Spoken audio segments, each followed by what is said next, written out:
Hi, I'm Justine and I'm here with Lena Ross from Change Hacks and the Agile Change Leadership Institute. And today we're here to discuss all things change management. Now, I'm new to change, so my background has been primarily in business transformation and project management. And although I've had some exposure to some change-related activities and initiatives, I actually haven't worked in a role dedicated to change. Really exciting news though, I'm very soon about to start a role as a change analyst.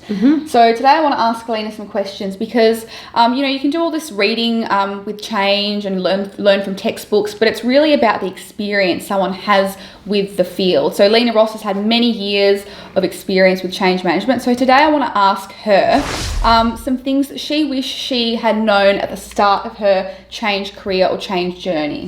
Thanks, Justine. Before I kick off, congratulations on your new change role. Exciting times ahead, and really good that you're reaching out and asking these questions. And I'm thinking a lot of people will get value out of this. There's a lot of newbies out there and early career change people. So I'm going to go through three things that I wish I knew, apart from the obvious ones like know your role really well and be familiar with your responsibilities and your job title or your job description, and also be familiar with some change frameworks out there which are easy to find out about. So the first one is you don't need to be the subject matter expert, but tap into the subject matter expert, okay? Sometimes we think when we go into a role, whether it's banking or energy or, telcos, that we need to know a lot about that industry. But the expertise that we take to the role is our change management expertise. But do tap into the subject matter experts. And the way I do that is I find who probably the best people are going to be, and you usually do that through your stakeholder network. And I say to them, look, I'm not an expert in energy, for example, but I would like you to help me understand through your expertise this aspect or this aspect of the business case. So then that helps me understand what I need to know. You can really start to hone in by reading the business case what you think you need to know to start to prepare your change approach. So that's tip number one. You don't need to be the subject matter expert on everything, because as change people, we go in and out of different industries all the time. So what we bring with us is our change expertise about the adoption of the change, the people side of it. Number two is watch out for scope creep in your responsibilities and your tasks.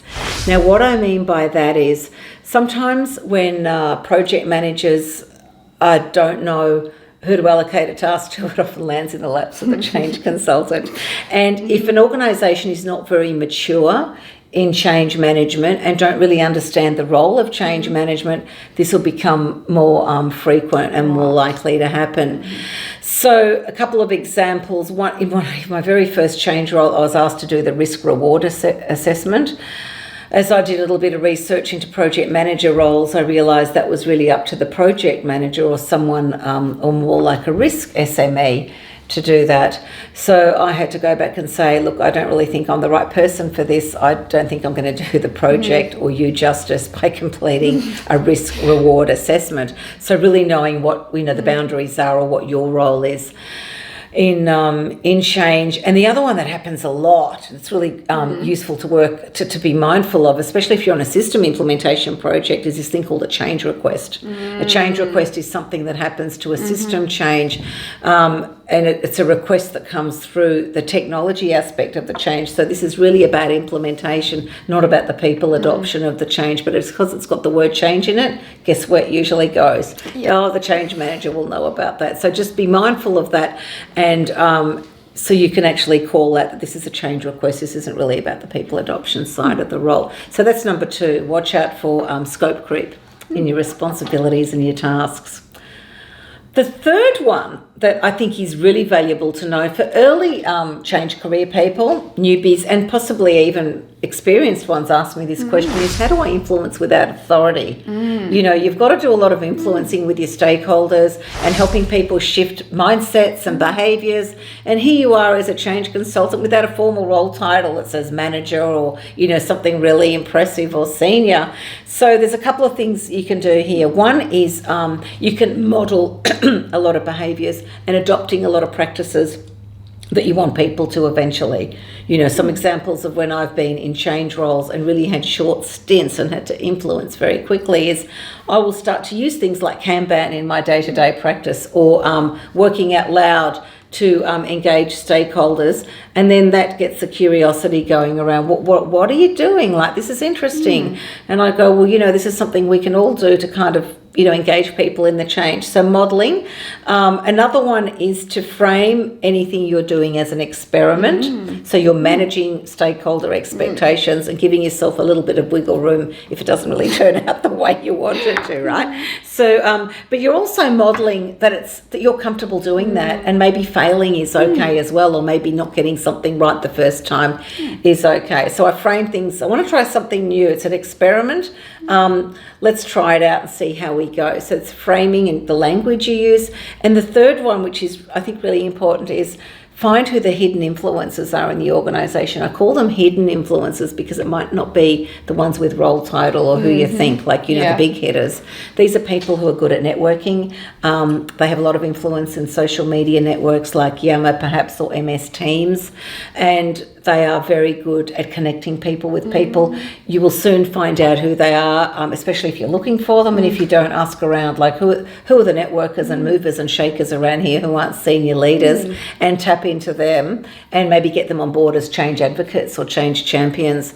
So that was number 3. Influencing without authority. So shall I recap the 3 that'd be great. as we wrap up? Okay, the first one is you don't need to be the subject matter expert, but you can tap into the subject matter expertise. The second one is watch out for responsibility and task scope creep in what you're doing, and this is where it helps to be really familiar with your role description. And number 3 is you can influence without formal authority. Well, thank you so much for sharing those 3 tips with us today. They're very valuable and it's shed a lot of insight and will be very helpful for me or for anyone starting their change career. Before I leave you, I do want to mention 2 books which I've read which have helped me understand a bit more about change and feel more comfortable with change. So the first one is Hacking for Agile Change. And the second, and this one I finished recently, and it's going to come in handy with me starting my career change journey, is Change Management, The Essentials. So this is essentially like a Bible for change management. It's been called that, yeah. Really helpful. So I'd recommend that one if you're starting your career in change. But it's also would be very helpful for someone who is an experienced practitioner as well. So there's lots of good stuff in here, very practical as well. So thanks, Justine. Yeah. Well, good luck. Yes, thank you so much. And good luck to everyone out there too.